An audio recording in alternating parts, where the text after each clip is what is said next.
بسم الله الرحمن الرحیم. شکلی بارش صاحب ستاسو ډېر شکرګزار یم. تاسو ډېره مننه کوم چې تاسو د دومره لرې نه راغلی او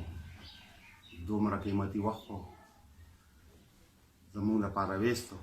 نو زه ستاسو ډېر شکرګزار یم او ستاسو ډېره مننه، ډېره مهرباني. پښتون قوم دا زمونږ یو المیه ده. د پښتون قوم چې دی د ځان یې کړی او د ټولو نه غټه خبره دا ده چې د یو قوم د پرمختګ لپاره بنیادي څیز هسې ډېر خبرې دي خو بنیادي څیز ژبه ده. ژبه چې ده کم قوم چې خپله ژبه ته سپک وګوري هغه قوم سپک شي. کم قوم چې خپلې ژبې ته سپک کتلي دی هغه قوم روښ شوی دی او چې کم قوم نه خپله ژبه روښه شوې ده دا قوم چې دی نو دا روښ شوی دی. دا حضرت باچا خان رحمت الله علیه وایي او دا عملا بلکل داسې ثابته ده. نو زمونږ دا قوم چې دی نو دانسته طور پر او غیر دانسته طور د خپله ژبه یېره کړې ده، دې ته یې شا کړې ده. نتیجه دا شوه چې د بله مې زده نه کړه او دا خپله یې مې کارغه وي د خارو چال چې دی نو زده کوو نو هغه خارو هغه یې زده نه کړو خپل ته یې جی بالکل. مولانا ابوالکلام آزاد قول دی چې د بل ژبه زده کول داسې دي لکه چې ته بادام دغه سره د هغې پټ سره د هغې سره خورې روغ نو دا به ګېډ هم خرابوي، د وجود دپاره هم نقصاني دی او جی بالکل که نه جي او دا به لکه به ډېر په تکلیف سره خورې ځکه چې دې سره هغه هډوکې دی. او که چېرې ته خپله ژبه راکړې د دې داسې مثال دی چې لکه دا مغز چې ته جدا کړې او دا وخورې دا ستا دماغ وله ستا وجود له به هم پیدا او اسانه هم په خوند به هم پوهېږي. جی بالکل مزه به ترې واخلي. نو زمونږه ډېره دغه چې دا بدقسمتي ده چې دا او دا یو سازش دی. دا ډېر غټ سازش دی د دې قوم خلاف چې دا د خپلې کلچر نه یې لرې کړه، د خپلې ژبې نه یې لرې کړه. نو بیا خو کار اسان شو جی بالکل خو مونږ پرې نه پوهېږو او دا سازش کامیاب دی. دا انګرېز د وختو نه را روان دی. ګوره زه په خپله باندې ما له خپله ژبه په لیکلو نه راځي چې ما له په لیکلو نه راتله خو هغه یو شعر دی ما له خو سم نه راځي شعر و شاعري خو هغه وایي چې شونډې مې شته دی خو ویلی نه شم او ژبه مې شته دی ژبه مې شته دی خو ویلی نه شم، شونډې مې شته دی خو خندلی نه شم. زما خیال دی داسې دی. نو هغه زمونږ هغه مثال دی چې څوک یې ویلی شي هغه یې لیکلی نه شي. یعنې دا سرسري خبره ده خالي مونږ د خپل ضرورت او دا خو ماته مور دا ښودلې ده که نه دا ژبه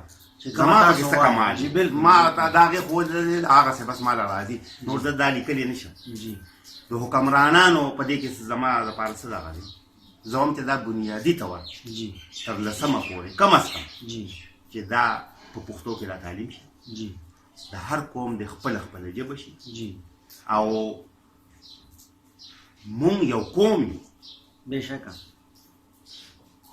داسې سندې ځان له قوم دی د هر قوم زه بل مونږ مخالفت نه کوم.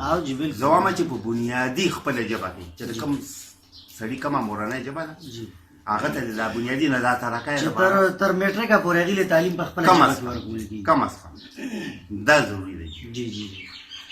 جی لکه بالکل مونږ وینو مونږ چې کوم نه ګورو چې زمونږ چې کوم ینګ بچي دي کوم اوس چې کوم ماشومان را روان دي نو هغې چې کوم دی نو پښتو وایي ځکه یې وایي چې خو د هغې مورنۍ ژبه ده ستاسو خبره ده مور ورته ښودلې ده خو زمونږ چې څومره دا نوی نسل دی هغې نه پښتو لیکلی شي او نه یې لوستلی شي او هغه زمونږ یو ملګری وایو چې یاره پردی ژبه زده کول که لوی کمال دی پردی ژبه زده کول که لوی کمال دی خپله ژبه هېرول بې کمالي ده. ډېره مننه کو ډاکټر صاحب ستاسو ډېره زیاته مننه. ګرانو کتونکو دا و ډاکټر تاج بونیری چې تاسو ته چې کوم دی نو د پښتو متعلق چې دی نو خبرې اورېدلې خو د دې نه دا تپوس کو چې دا چې کوم دی نو په څه طریقه باندې به دا پښتو واپس چې دی نو زمونږ نصاب ته راشي. جی ډاکټر صاحب نو بس دا خو لکه زمونږ د ټولو فرض دی چې مونږ د دې لپاره خپل کوشش وکړو. جی حکومت په دې مجبوره کړو جی چې دا ژبه چې دا نو دا د بنیادي شي او د هر سړي له هر یو له سندي له د خپله ژبه ورکړي شي. جی دا خو تاسو ته ژبه یعنې کټ کوی جی نو دا ژبه د هر سړي چې دی دا بنیادي ضرورت دی جی او دا د حکومت وقت دا فرض دا راوي فرض جوړیږي چې هر قوم ته په خپله ژبه کې تعلیم ورکړي شي. د دې لپاره کورس ته کوي بالکل او دا لکه د دې لپاره ډېر ضروري ده ژبه. لکه مطلب ډاکټر صاحب دا خبر ده چې مونږ له زمونږ مطلب که مشران دي یا که مونږ په خپله یو مونږ له پکار دي چې مونږ د خپل عزت یا شهرت یا رزق په پردۍ ژبه کې ونه لټو چې زمونږ په ذهن کې دا خبره راشي چې یاره عزت او ذلت او دا چې کوم دی رزق ورکول والا الله پاک دی دا یو بل قوم یا یو بل ژبې ستاسو د دې سوال نه لکه دې کې خو لکه دا ډېر جامع سوال دی د دې جواب خو ګینټي وشي نو لکه زه نشم درکولی خو لکه بنیادي خبر دا ده که نه چې مونږ کله خپله ژبه باندې پوه شو او خپل ژبه لیکل شروع کړو او خپله ژبه ویل شروع کړو او خپل اظهار پکې وکړو نو بیا به د دې قوم ډېر بدقسمتي ده. بیا به د دې نه پس په لکه مطلب دی چې دا خو تاسو داسې سوال کړی دی چې ډېر جامع دی که نه د دې نه پس به بیا مونږ خپل تاریخ ته هم مونږ شا کړی ده که نو مونږ به خپل تاریخ غاړې ته هم دا سټپ بای سټپ به کېږي نو مونږ خپل تاریخ هم هېر کړی دی مونږ خپل مشران هېر کړي دي مونږ خپل اتلان هېر کړي دي که نه مونږ دپاره خلکو زمونږ مشرانو قربانۍ کړي دي بېشکه لکه اوس مثال په توګه دې کې میروز خان بابا دی دې کې باقو خان بابا دی دې کې ګجو خان بابا دی بالکل دې کې زما نیکه چې دی ملک کالو خان بابا دی دې کې خوشحال خان بابا دی بالکل دې کې د دې نه علاوه چې دی نو زما باچا خان بابا دی او دا خلک چې دی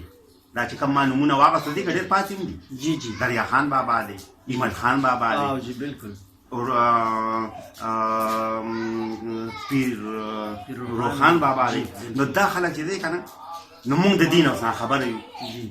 ملاله د میوند ملاله ابیله نو د تاریخ نه مونږ خبر یو بې خبره یو مونږ ته دا پته نشته که نه مونږ پردي تاریخونه وایو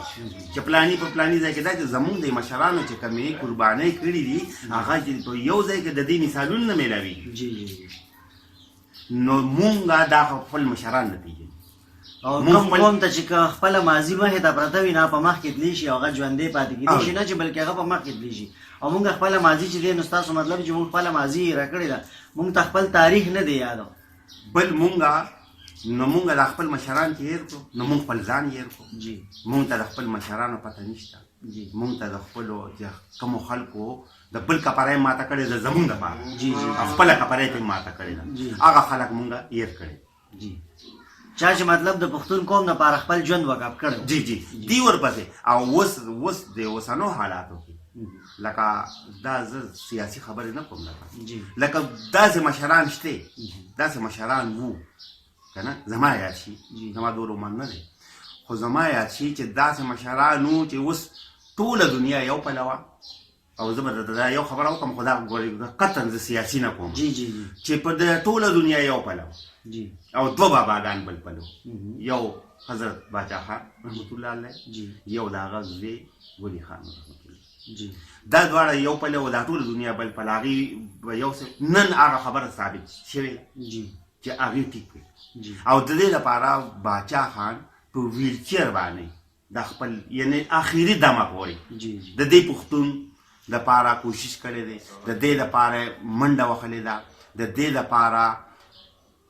دې لپاره یعنې یو تک کړی دی او د دې لپاره یو کوشش کړی دی او په ویلچیر باندې هم خلکو له تللی دی او خلکو له مطلب دا دی چې تر آخري وخته پورې تر څو پورې هغه کې دم او دغه خبرې یې کړي دي دې پښتون قوم لپاره یې کړي دي چې دا پردی جګړې دي دا پردی دغه دي تاسو اتفاق وکړئ نو مونږه مطلب دی چې هغه خبرې دغه ګوره غنی خان په سن 45 کې متحده هندوستان کې یو خبره کوي وروسته وایي چې سم شه زه په هغه جټه انداز کې وروسته وایي چې سم شه وانه یې ورکوي او که ته سم نه شې نو ته به ټوکړې شي. ګرانو مینوالو دا چې تاسو کمې خبرې واورېدې نو دا و ډاکټر تاج ګلیري چې تاسو ته د پښتون قوم متعلق ګټورې او درنې او خوږې خبرې واورېدې نو انشاءالله موږ به کوشش کوو چې یو پیره بیا هم چې دی نو د ډاکټر تاج ګلیري سره ملاقات وکړو او د هغې نه یو بل تاریخ دی چې دې سره موجود دی د غني خان بابا هغه به دې نه چې دی نو واورو او اوس تاسو نه اجازت غواړو د الله په امان.